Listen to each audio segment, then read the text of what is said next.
पहले किसने दिया था संवेग? आपको दिया था डार्विन ने। इन्होंने डायरेक्टली संवेग की बात नहीं की थी कि ये इमोशंस होते हैं, बट लेकिन सबसे पहले स्टार्ट किसने की थी? आपके नेचुरल सिलेक्शन के बारे में बात किया था मिस्टर चार्ल्स डार्विन ने। ऑलरेडी पहले भी आप वीडियो देख चुके हैं चैनल के ऊपर। डार्विन जी ने शुरुआत की थी इसकी इमोशंस की। अगर आपको ऑप्शंस में देखने मिलता है डार्विन, तो डार्विन को मार्क करेंगे। नहीं मिलता है तो सीधे आप किससे स्टार्ट करेंगे? आप जेम्स लैंग से स्टार्ट करेंगे। ठीक है, ओके। कौन कौन से सिद्धांत आपको मालूम है? अगर बात करें हम केवल इमोशंस की, ठीक है, आपके संवेगों के कितने सिद्धांत हैं, कितने आपको पढ़ना है, तो आप देख लीजिए कितने आपको बनते हैं और कितने आपको नहीं बनते हैं, और कितना आप पहली बार देख रहे हैं। सबसे पहले क्या आता है आपका? आपकी आती है कॉमन सेंस की थ्योरी। कॉमन सेंस सिद्धांत क्या कहता है? मुझे डर लगा और मेरी बॉडी में चेंजेस हुए। फिर क्या है आपके पास? आपके पास है जेम्स लैंग थ्योरी। ठीक है, ऐसा नहीं है कि कॉमन सेंस पहले आई है, बट जब तक इसकी जेम्स लैंग की खोज नहीं हुई थी तब तक क्या कहेंगे हम कि ये सभी लोग यही मानते थे कि हम डर रहे हैं, इस वजह से बॉडी में बाद में फर्स्ट रिस्पॉन्स क्या है कि हम फियर, हमको डर लग रहा है, उस वजह से क्या हो रहा है, हमारा स्वायत्त तंत्र का तंत्र एक्टिवेट हो रहा है। ठीक है, फिर क्या आती है आपके पास? फिर आती है आपके पास Cannon Bard theory, Cannon Bard का सिद्धांत। फिर क्या आता है आपके पास मिलता है टू फैक्टर थ्योरी, जिसे हम कहते हैं शाक्टर एंड सिंगर की थ्योरी। ठीक है, फिर क्या है आपके पास फेशियल फीडबैक थ्योरी भी है। ठीक है, फेशियल फीडबैक थ्योरी भी है। और फिर क्या मिलती है आपको? लजारस की मिलती है, संज्ञानात्मक मध्यस्थता वाला, है ना, कॉग्निटिव अप्रेजल, संज्ञानात्मक मध्यस्थता सिद्धांत। ठीक है, तो इतने सारे सिद्धांत हैं आपके इसके अंदर, इमोशन के अंदर। आज हम बात करने वाले हैं किसके बारे में? आज हम बात कर रहे हैं आपके संज्ञानात्मक सिद्धांत के बारे में, और उससे संबंधित एक एक्सपेरिमेंट भी देखेंगे। ठीक है, तो जो पहले के सिद्धांत थे संज्ञानात्मक सिद्धांत, यानी कि किसकी बात करेंगे? हम बात करेंगे शाक्टर एंड सिंगर के सिद्धांत के बारे में। ठीक है, जिसको हम क्या कहते हैं? हम कहते हैं संज्ञानात्मक उद्वेलन सिद्धांत भी कहा जाता है। ठीक है, इसे two factor theory of emotions भी कहा जाता है। ये सारी चीजें एक ही नाम है, two factor theory of emotion भी इसे कहा जाता है। ठीक है, तो शाक्टर एंड सिंगर के पहले लोगों का ध्यान किसके ऊपर केंद्रित था? आपके फिजिक के ऊपर, आपके फिजिकल एक्टिविटी के ऊपर, यानी कि आपका ऑटोमेटिक नर्वस सिस्टम जो एएनएस है क्या क्या कर रहा है, क्या नहीं कर रहा है, उस पर पूरा ध्यान केंद्रित था जितने भी पहले थ्योरीज आई थी। लेकिन क्या होता है, शाक्टर एंड सिंगर एंट्री मारते हैं कब? 1962 में। इनका कहना था कि दो चीजें होती हैं, टू, दो चीजें होती हैं पहले किसके? आपके संवेग के। ठीक है, तो ठीक है, दो चीजें होंगी पहले किसके? आपके संवेग के। समझते हैं कैसे? मान लीजिए यहाँ पे है आपका इमोशन, ये है आपका संवेग। ठीक है, तो संवेग आप फील करेंगे, चाहे खुशी हो, दर्द हो, दुख हो, रोना हो, जो भी संवेग, दुख, पीड़ा, जो भी आप फील करेंगे, उससे पहले क्या होंगी? उससे पहले दो चीजें होती है, वन एंड टू। ठीक है, और ये क्या है? ये है आपका स्टिमुलस। इस प्रकार से इसको समझिए, ये आपका स्टिमुलस है, ये क्या है? ये है आपका उद्दीपक। ठीक है, तो किसी भी इमोशन को फील करने के लिए क्या चाहिए होता है? आपको कुछ ना कुछ उद्दीपक चाहिए होता है। किसी की याद आ रही है, रोना आ रहा है, तो उसके लिए क्या होता है? कोई स्टिमुलस होता है, कोई पर्सन होता है जिसकी वजह से आप रोते हैं।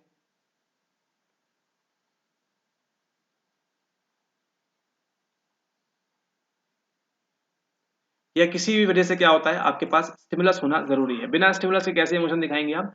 कुछ ना कुछ तो चीज आप याद करते हैं, चाहे हंसने वाली हो, चाहे रोने वाली हो। ठीक है, तो स्टिमुलस होगा सबसे पहले। उसके बाद क्या होगा? शाक्टर एंड सिंगर ने कहा अपनी थ्योरी, अपने सिद्धांत के अनुसार शाक्टर एंड सिंगर ने बताया कि दो चीजें आएंगी आपके इस इमोशन के पहले। क्या है वो? सबसे पहले होगा क्या? आपका शारीरिक उद्वेलन। ठीक है, क्या होगा? आपका शारीरिक उद्वेलन होगा, जैसे पहले की थ्योरीज में हो रहा था। ठीक है, और फिर क्या करेंगे? ये तो हुई पहली चीज। दूसरी चीज क्या होगी? आप इसको क्या दे देंगे? एक लेबल दे देंगे ना, लेबल दे देंगे इसको, लेबल उद्वेलन। ठीक है, इसको ऐसे समझिए कि यहाँ पे मान लीजिए एक बोतल रखी हुई है और ये बोतल रखी हुई है। ठीक है, दोनों में क्या है? ये पानी ही है। ठीक है, दोनों में पानी, ये सिर्फ हमारा एग्जाम्पल है, इसको समझाने के लिए आपको बता रहा है कि लेवल क्या होता है। ठीक है, ओके, ऐसा शाक्टर एंड सिंगर ने ऐसा कुछ नहीं बताया है। ठीक है, तो ये मान लीजिए इसमें भी पानी है, इसमें भी पानी है, लेकिन हमने क्या कर दिया यहाँ पे हमने इसमें लेबल लगा दिया जीरा का और इस पे लगा दिया हमने क्या, हमने नमक का। ठीक है, तो अब क्या करेंगे आप, जो देखने वाला होगा क्या समझेगा कि इसमें जीरा वाला पानी है और इसमें कौन सा पानी है, इसमें नमक वाला पानी है। ठीक उसी प्रकार से यहाँ पे क्या है, आपका शारीरिक उद्वेलन होगा। ठीक है, इसी प्रकार से क्या होगा आपका, इसे कहते हैं हम लेबल लगाना। ठीक है, ये होता है आपका शारीरिक उद्वेलन होगा जो भी है ना, उसको क्या लगा देंगे आप लेबल लगा देंगे उसके ऊपर। ठीक है, और लेबल किस आधार पे लगाएंगे, आपको जो भी एनवायरनमेंट से क्यू मिलेंगे, एनवायरनमेंट से जो भी संकेत मिलेंगे उसके आधार पे आप इसको लेबल लगा देंगे। और उसके बाद क्या होगा, आपको इमोशन आपको महसूस होगा, आपको इमोशन फील होगा। ठीक है, तो स्टिमुलस के बाद दो चीजें होंगी, शारीरिक उद्वेलन और आपकी लेबलिंग और फिर इमोशन। चलिए आप बताइए ये थ्योरी किससे संबंधित है या किसके साथ मैच करती है, कौन सी प्रीवियस थ्योरी के साथ मैच करती है। चलिए आप नहीं बता पाएंगे, ये मैच करती है किसके साथ, ये मैच करती है आपकी जेम्स लैंग थ्योरी के साथ। उसमें भी तो यही कहा जाता है ना, जेम्स लैंग के अंदर क्या कहते हैं कि ये आपका स्टिमुलस है, फिर क्या होगा, आपके शारीरिक बदलाव होंगे और फिर आपको इमोशन फील होगा। ठीक है, बस शाक्टर एंड सिंगर ने क्या किया, एक और फैक्टर जोड़ दिया इसके अंदर, किसका, आपके कॉग्निटिव लेबल का, है ना। आप लेबल करेंगे इस जो एक्टिविटी हो रही है उसको, और उसके बाद क्या करेंगे, उस इमोशन को फील करेंगे। ठीक है, तो इसी के साथ साथ 1962 में क्या करते हैं, आपके जो शाक्टर एंड सिंगर हैं, ये क्या करते हैं, ये एक प्रयोग करते हैं, एक एक्सपेरिमेंट करते हैं। और ये एक्सपेरिमेंट क्यों करते हैं वो, कि उनका जो फिजियोलॉजिकल अराउजल है ना, जो शारीरिक उद्वेलन है, ठीक है, और आपका जो लेबल है ना, कॉग्निटिव लेवल जो है, संज्ञानात्मक लेवल जो है, इन दोनों की क्या होता है, इन दोनों की अंतः क्रिया से होता है, इन दोनों के इंटरेक्शन से होता है आपका ये फिजियोलॉजिकल उद्वेलन। और इस उद्वेलन को जो आप लेबल देंगे, मेन बात किसकी है, लेबल की है, जो आप लेबल देंगे इसको, उसके इंटरेक्शन के ऊपर क्या करेंगे, आप उस इमोशन को फील करेंगे। तो क्या करते हैं उसके अंदर, इस प्रयोग के अंदर क्या किया जाता है कि वो चुनते हैं, किसको चुनते हैं, वो स्टूडेंट्स को। कैसे रहते हैं वो, सभी पुरुष रहते हैं, मेल रहते हैं ना, ऐसे विद्यार्थियों को चुनते हैं जो क्या है, पुरुष है। और क्या किया जाता है, उनको दिया जाता है, उनको कहा जाता है कि आप क्या करेंगे, एक क्वेश्चनियर का आंसर देंगे, यानी कि एक प्रश्नावली आपको आंसर देनी है। और प्रश्न किसके आधार पे होंगे, प्रश्न इस आधार पे होंगे कि आपको क्या देने वाले हैं, हम एक नया विटामिन या विटामिन देने वाले हैं, जिसका नाम क्या है, जिसका नाम है सुप्रोक्सिन। ठीक है, तो सुप्रोक्सिन विटामिन देंगे हम आपको, है ना। फिर क्या होगा, आप रिएक्ट करेंगे उसके ऊपर, है ना, आप प्रतिक्रिया देंगे। ठीक है, तो वो प्रतिक्रिया आपको बतानी है इस प्रश्नावली में, उससे संबंधित प्रश्न रहेंगे और आपको फिर क्या करना है, उसको आंसर देना है। ठीक है, तो उनको कहा जाता है कि आपको हम एक इंजेक्शन लगाने वाले हैं जिसके अंदर कौन सा विटामिन है, एक सुप्रोक्सिन विटामिन है, और उसके बाद आप जैसा भी फील करते हैं, आपकी जो भी प्रतिक्रिया होती है, उसको आपको उत्तर देना है किसके अंदर, इस प्रश्नावली के अंदर। लेकिन काफी नटखट लोग थे, सच्चाई में क्या किया इन्होंने, सच्चाई ये थी कि इन्होंने दिया उनको क्या, एक ड्रग दिया उनको, जिसका नाम क्या था, इसका नाम था एपिन एफ्रीन, है ना, एपिनेफ्राइन जो भी कह सकते हैं आप। ठीक है, ये एपिनेफ्राइन क्या करता है, ये एपिनेफ्राइन क्या करता है, आपका फिजिकल अराउजल बढ़ाता है। ठीक है, कैसे, कहाँ से छूटता है आपको मालूम है, कौन से ग्लैंड से छूटता है, बताइएगा व्हाट्सएप के ऊपर। ये क्या करता है, आपकी जो हृदय गति है, हृदय गति को बढ़ा देता है, उसी के साथ साथ आपकी श्वसन क्रिया को भी बढ़ा देता है, आपकी जो ब्रीथिंग रेट है उसको भी बढ़ा देता है, और आपका चेहरा कैसा कर देता है, ये चेहरा आपका ये लाल कर देता है। ठीक है, तो क्या किया जाता है, उनको इंजेक्शन दिया जाता है, कौन से ड्रग का, एपिनेफ्राइन ड्रग का इंजेक्शन दिया जाता है, जिसके आधार पे क्या होता है, उनका शरीर उद्वेलित होता है, उनकी हृदय गति बढ़ जाती है, श्वसन क्रिया तेज हो जाती है, चेहरा लाल पड़ जाता है, और भी कई सारी चीजें होते हैं जो आप एक संवेग के दौरान फील करते हैं, है ना। इमोशन को ही फील कर रहे हैं, आप रो रहे हैं, देखिए चेहरा लाल हो जाता है, सांसें तेज हो जाती है ना, दिल जो है धक धक बहुत तेज करने लगता है। ठीक है, तो ये करता है कौन, ये कराता है आपका एपिनेफ्राइन। ठीक है, ऐसा नहीं कि शांति से आप बैठे हैं और कुछ करने जा रहे हैं तो वहां पे आपका एपिनेफ्राइन छूट जाएगा, है ना, ऐसा नहीं होता है, इसका आप ध्यान रखें। आप कुछ करते हैं उसके आधार पे आपका एपिनेफ्राइन छूटता है। ठीक है, ठीक है, तो यहाँ पे क्या कर दिया जाता है, उनको इंजेक्शन दे दिया जाता है, और फिर क्या होते हैं, वहां पे आती है दो कंडीशन, कंडीशन 1 एंड कंडीशन 2। यहाँ पे क्या है, गुस्सैल व्यक्ति, और यहाँ पे कौन है, यहाँ पे है आपका प्रसन्न व्यक्ति। ठीक है, तो मान लीजिए उस स्टडी के अंदर कितने बच्चे थे, 50 बच्चे थे, तो क्या करते थे उसमें से 25 बच्चों को यहाँ पे रखा है और 25 बच्चों को यहाँ पे रखा है इसके अंदर। ठीक है, ओके, तो अब क्या करते हैं, ये जो 25 है पहली कंडीशन वाले, इन्होंने क्या देखा, इन्होंने देखा कि एक व्यक्ति आता है वहां से और वो क्या करता है, जो एक्सपेरिमेंटर है ना, जो आपका एक्सपेरिमेंटर है, उन पे क्या करता है, वो गुस्सा चिल्ला चोट वो सब मचाने लगता है, और उसी के साथ साथ अपने जो प्रश्नावली है, जो क्वेश्चन है, उसको भी क्या करता है वहां पे फाड़ देता है। ठीक है, और चीखता चिल्लाता हुआ क्या करता है, बाहर से एग्जिट कर जाता है।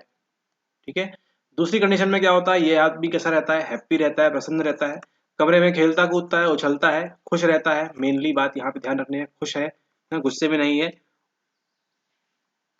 ठीक है, और वो प्रश्नावली वगैरह से भी खुश रहता होगा। ठीक है, तो यहाँ पे हैप्पी है, प्रसन्न व्यक्ति है, और यहाँ पे गुस्सैल है, यहाँ पे एंग्री है। ठीक है, तो ये जो व्यक्ति है, इनको कहा गया था कि आपको क्या करना है, जानबूझ के इस प्रकार से व्यवहार करना है इन 25 लोगों को दिखाने के लिए। ठीक है, फिर ये स्टडी संपन्न होती है इन 25 लोगों से, और इन 25 लोगों से पूछा जाता है कि बताइए आपने किस प्रकार से अपने संवेग की अनुभूति की, किस प्रकार से आपका इमोशन था आपका। ठीक है, तो वो 25 लोग जिन्होंने किसको देखा, जिन्होंने गुस्सेल को देखा, जिन्होंने एंग्री मैन को देखा ना, उन्होंने अपने इमोशन को कैसा बताया, उन्होंने बताया अपने एंगर, अपने इमोशन को क्या बताया उन्होंने, एंगर बताया। ठीक है, और ऐसे 25 लोग जिन्होंने क्या देखा, जिन्होंने हैप्पी मैन देखा, खुश व्यक्ति देखा, उन्होंने प्रसन्न व्यक्ति देखा, उन्होंने क्या बताया कि वो कैसे थे, उनका इमोशन कैसा था, हैप्पीनेस था, प्रसन्न इमोशन था उनका। ठीक है, गुस्सा वाला या गुस्सैल इमोशन नहीं था। ठीक है, तो इस आधार पे शाक्टर एंड सिंगर का था ये एक्सपेरिमेंट, जिसका नाम क्या है, जिसका नाम है the angry happy man. Drug कौन सा इस्तेमाल किया, आपका एपिनेफ्राइन, एपिनेफ्राइन जो बोलना चाहें, इस ड्रग का इस्तेमाल किया था। ध्यान देने योग्य बात यहाँ पे ये है, आपको ये सीखना है कि दोनों को ही 50 बच्चों को क्या दिया था उन्होंने, 50 बच्चों दोनों को उन्होंने दिया था सेम एपिनेफ्राइन। ठीक है, बस फर्क किसका था, फर्क इसका था कि उनको अलग अलग कंडीशन में रखा गया था। ठीक है, अलग अलग कंडीशन में रखा गया, तो अलग अलग कंडीशन के आधार पे उन्होंने बताया अपने इमोशंस के बारे में भी, इन्होंने एंगर बताया, इन्होंने हैप्पीनेस खुशियां बताई। तो इस प्रकार से शाक्टर एंड सिंगर ने क्या बताया कि उनकी जो थ्योरी है वो इसी प्रकार से उन्होंने प्रेडिक्ट किया था। क्या प्रेडिक्ट किया था कि जो फिजियोलॉजिकल अराउजल है, जो शारीरिक उद्वेलन है आपका, है ना, उसको क्या करना होगा, उसको हमको इंटरप्रेट करना होगा, है ना, उसको हमको समझना होगा किसके द्वारा, संज्ञानात्मक रूप से, है ना, उसको क्या करना होगा, उसको सिंपली भाषा में कहें तो उसको लेबल देना होगा।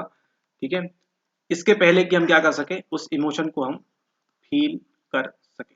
उस संवेग की अनुभूति से पहले क्या होगा, हमको एक शारीरिक उद्वेलन होगा, और उसको क्या करेंगे, हम उसको हम एक संज्ञानात्मक लेबल देंगे, उसके बाद क्या होगा, हमको वास्तव में वो इमोशन फील होगा। ठीक है, तो ऐसा नहीं है कि एक्सपेरिमेंट बिल्कुल सही है, उसके बाद कई सारी रिसर्च हुई, किसी ने तारीफ की, किसी ने बुरा भला कहा, और फिर इस प्रकार से काम चलता रहता है। इसके बाद बात करनी है किसके बारे में, आपको बात करनी है रिचर्ड लजारस के बारे में। रिचर्ड लजारस कौन है, वही जो आपने पढ़ा था स्ट्रेस के अंदर, प्राइमरी अप्रेजल सेकेंडरी अप्रेजल, वहां जो बात करते हैं वो यही है, किसकी बात करते हैं, वो कॉग्निटिव मीडिएशनल थ्योरी के बारे में, यानी कि संज्ञानात्मक मध्यस्थता सिद्धांत। ठीक है, ये मीडिएशन क्या है, आपका मध्यस्थता है। ठीक है, अब देखते हैं यहाँ पे ये क्या बोलते हैं। आप शाक्टर एंड सिंगर समझ गए अच्छे से ना, बस थोड़ी बहुत ये शाक्टर एंड सिंगर से संबंधित है, मिलती जुलती है, कि वहां पे उन्होंने भी कॉग्निशन की बात की थी, ये भी कॉग्निशन की बात करते हैं। ठीक है, आती है कब, ये 1991 में। तो इसके अंतर्गत क्या कहते हैं वो, कि आप किसी भी चीज को, किसी भी स्टिमुलस को किस प्रकार से आप क्या करते हैं, उसको अप्रेज करते हैं, उसकी तारीफ करते हैं, है ना, उसको बढ़ावा देते हैं एक प्रकार से कहा जाए तो। ठीक है, या किस प्रकार से उसको इंटरप्रेट करते हैं, वो बताएगा कि आप कौन सा इमोशन, आप कौन सा संवेग वहां पे फेस करने वाले हैं। तो यहाँ पे देखिए फिर से बनाते हैं डायग्राम वैसा वाला ही, ये क्या है, ये है आपका स्टिमुलस, ये है आपका उद्दीपक। ये थ्योरी ये कहती है कि आप इस स्टिमुलस को क्या करेंगे, इसको आप अप्रेज कर देंगे। ठीक है, इसको क्या करेंगे, आप अप्रेज करेंगे इसको आप। ठीक है, इसको अप्रेज करने के बाद क्या होगा, आप एक इमोशन फील करेंगे, एक संवेग फील करेंगे आप। ठीक है, जिसके बाद क्या होगा, जिसके बाद होगा आपका बॉडी का रिस्पॉन्स, बस ना, आपके शरीर में क्रिया होगी, इसके बाद, लेकिन कब होगी, जब आप इसको अप्रेज करेंगे, इस संवेग को, इस इमोशन को, तब। ठीक है, तो लाजारस के अनुसार, रिचर्ड लाजारस के अनुसार ये अप्रेजल कब आएगा, ये अप्रेजल कब आएगा, आपके इमोशन और फिजिकल के पहले आना चाहिए ये वाला अप्रेजल। ठीक है, अप्रेजल आएगा, फिर उसके आधार पे आप इमोशन फील करेंगे और उसके बाद क्या होगा, आपकी बॉडी में शरीर क्रियात्मक चेंजेस होंगे। ठीक है, तो इसको समझते हैं कैसे, इसको समझते हैं एक उदाहरण से। उदाहरण समझ लीजिए, मान लीजिए ये है टीसी। ठीक है, ये है टिकट चेक करने वाला, अगर कभी ट्रेन में सफर किया हो तो आपने, तो ये है टिकट चेकर। ठीक है, और अब क्या करेंगे, टिकट चेकर को देखते ही क्या होगा, आप इसको अप्रेज करेंगे, है ना, इसकी तारीफ करेंगे, इसका मूल्यांकन करेंगे। ठीक है, एक प्रकार से। ठीक है, और अगर आपके पास अगर टिकट नहीं है, टिकट नहीं है तो क्या होगा, आपको यहाँ पे डर लगेगा, और इस डर के आधार पे क्या होगा, आपके शरीर में हाथ पांव कांपेंगे, पसीना छूटेगा आपके माथे से टीसी को देखने के बाद। ठीक है, अगर जब टिकट नहीं है तब। लेकिन मान लीजिए यहाँ सेकंड कंडीशन में क्या है, आपके पास टिकट है, तो ये अप्रेज करेंगे क्या आप, यहाँ पे इसको अप्रेज करेंगे क्या, नहीं, आप इग्नोर कर देंगे। हाँ, टीसी होगा तो होगा, हमारे पास 450 रुपये का क्या है, यहाँ पे टिकट है, तो यहाँ पे कोई इमोशन नहीं, यहाँ पे कुछ भी बात नहीं होगी, है ना। लेकिन जैसे ही क्या करेंगे, आप उसको अप्रेज करेंगे, वो जो इवेंट है, जो स्टिमुलस है, उसका मूल्यांकन करेंगे, अप्रेज करेंगे, तब जाके क्या होगा, यहाँ पे आपको इमोशन की फील होगा, डर होगा, भय लगेगा, और उसके आधार पे क्या होगा, आपके शरीर में चेंजेस होंगे। लेकिन यहाँ पे क्या किया आपने, अप्रेज नहीं किया ना, अप्रेज नहीं किया आपने यहाँ पे, तो इसलिए कोई भय नहीं लगेगा आपको, और कोई भी यहाँ पे शरीर में चेंजेस होंगे, बट बहुत नॉर्मल। हाँ ठीक है, टीसी है, सर है, बट उससे ज्यादा आपको कुछ भी नहीं होगा। तो ऐसा कहना है किसका, ऐसा कहना है रिचर्ड लजारस का। तो अगेन देन इनकी थ्योरी आई, फिर इसका भी अपोज वगैरह हुआ। जाजोंग वगैरह जो है वो बोलते हैं कि ऐसा जरूरी नहीं है, इतना टाइम कहाँ होता है हमारे पास कि हम चीज़ों को क्या करें, अप्रेज करें या कॉग्निटिव संज्ञानात्मक मूल्यांकन करें, उसका कॉग्निटिव अप्रेजल वगैरह करें। ठीक है, तो यहाँ पे बिल्कुल भी ऐसा नहीं होता। ऐसा किसका कहना है, जाजोंग को कहना है। ठीक है, ध्यान रखिएगा, शाक्टर एंड सिंगर क्या बात करते हैं, लेबल की बात करते हैं, और यहाँ पे रिचर्ड लजारस किसकी बात करते हैं, ये आपके अप्रेजल की बात करते हैं। दोनों अलग अलग चीजें हैं। ठीक है, यहाँ पे अब लेवल आपको समझ में आ गया होगा उस एंग्री हैप्पी मैन एक्सपेरिमेंट के बाद में। ठीक है, इसका ध्यान रखेंगे। तो इमोशन के आपके थोड़ा सा डाउट था यहाँ पे, वो इसका यहाँ पे कवर कर लिया गया है। अब यहाँ पे देखिए, आगे हम बात करने वाले हैं किसके बारे में, आगे हम बात करने वाले हैं मार्टिन सेलिगमैन के बारे में।